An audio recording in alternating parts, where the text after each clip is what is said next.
Hello. This is the second video I'm filming today. Anyway, I will be opening this bad boy right here. Dito nakalagay lahat ng pera. Lahat ng pera. Pero nandito yung mga currencies ng Australia. How sweet is my bae though? Like, bae, you're the best. As in, pumunta pa talaga siya sa bangko niya and kumuha siya ng paper money, like from, I don't know how many paper bills they have here. And meron pa talaga mga coins. Can you hear that? Yes, you can hear that. Anyway, I'll go ahead and start. Kukuha lang ako dito and I'm just gonna react to it basically. I've seen 20 bucks. Yeah, but I haven't really like examined it. And then I think I have seen 50 bucks. I forgot though. Kasi I had it exchanged. So I forgot kung ano na itsura niya. But you guys, let's start. I'm gonna start with the coins actually. Start with this big one. Okay. This is Elizabeth II. Oh, okay. Queen Elizabeth? Is that her? I don't even know. What is this? It's kind of like parang animal na may swirl na ganap. Like, what are you though? This is 20 cents, by the way. And I honestly do not understand. Is this like a sea creature or whatever? I don't know. That's a weird looking coin. Oh, platypus? Is that a freaking platypus? Merong platypus on one side and then the queen on the other side. And then next one is $1. Oh, kangaroo. I haven't seen kangaroo yet. I think we will go during the weekend, but yes, I'm excited to see one. It's in gold. Actually, that's cute. I like that. And then Queen Elizabeth is on the back as well. I like the $1.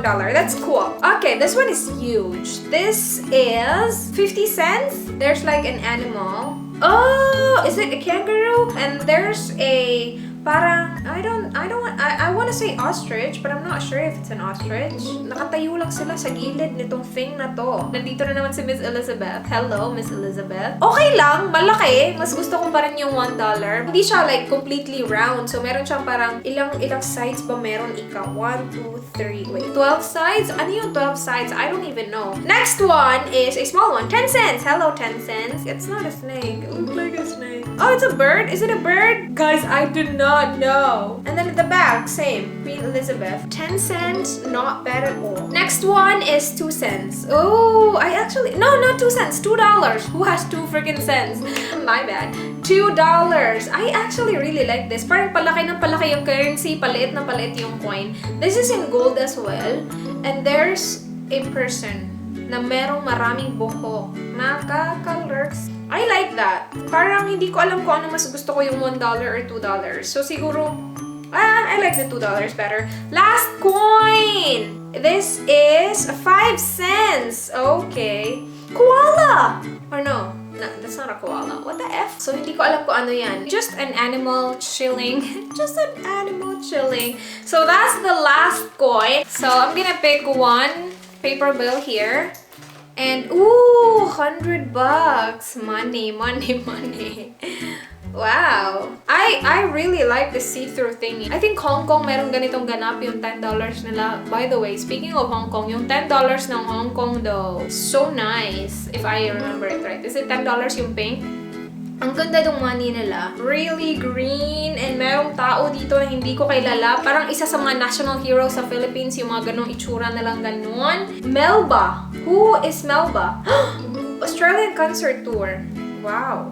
Who is that? I do not know that. Next paper bill. Ooh, hello. $5. I like this. I like pink money. And also it has that transparent thingy that I like. I like the feel of it. Yeah, I like the feel of it. Parang legit. Next one.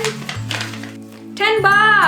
The transparent thing is back. Oh, so every transparent thing has like a different design. So the $100 one has a different one. And then the $5 is a different one. And then obviously the $10 is a different one. This is in blue and may mga yellow na ganap. So merong tao sa likod. Tapos merong mga horses dyan. I actually do not know what's front or what's back. Next, money. $20. Orange. Parang red-orange yung color niya. Nakakaloka. My plane. Oh, okay. Who's this guy? I do not know. I do not know anybody here. Is this a camel? Walang camel dito, diba? Bakit may camel sa pera nyo? Nakakaloka kayo. I still really like the $5 because it's pink. Pink is not my favorite color, but like sa pera, maganda siya tingnan ha, in fairness. Okay, last one is, oh, 50. Oh, hello. I actually like that. I like $50. I do not know this girl though. I mean, I do not know anybody in here. Whatever. That guy is just chilling. Like, I'm just chilling here sa likod ng perang to. In fairness naman talaga, ang gaganda ng pera. I like the, oh my gosh, I actually do not know. Parang, hindi ko alam kung ano mas gusto ko sa kanilang dalawa. What do you guys think? Ano mas gusto nyo? Yung yellow or yung pink? Parang, mas gusto ko to kasi yung colors niya parang mas vibrant and all. I mean, this one is cute, but I feel like it needs more like pink in it. It needs more. Okay, I like this one better. So 50 cents. No, 50 cents. $50 one. I like that. And then this is the second one. And then third one would be I like $20, so that's gonna be my third one. And then fourth would be the $10. Pinalast ko pa talaga yung $100, but yeah, that's what it looks like. And that's basically it for this video. Oh my gosh, I'm rich. I'm rich.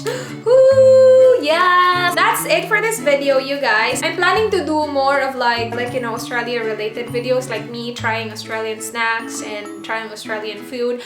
I'm gonna do that really soon. But yeah, let me know what other like Australian themed videos you want to see next from this channel. But yeah, that's basically it for this video. Thank you so much guys for watching. Please do like if you did enjoy watching this video. That was weird. Please subscribe if you're not yet already. I hope to see you in my next one. Do not forget to goodbye.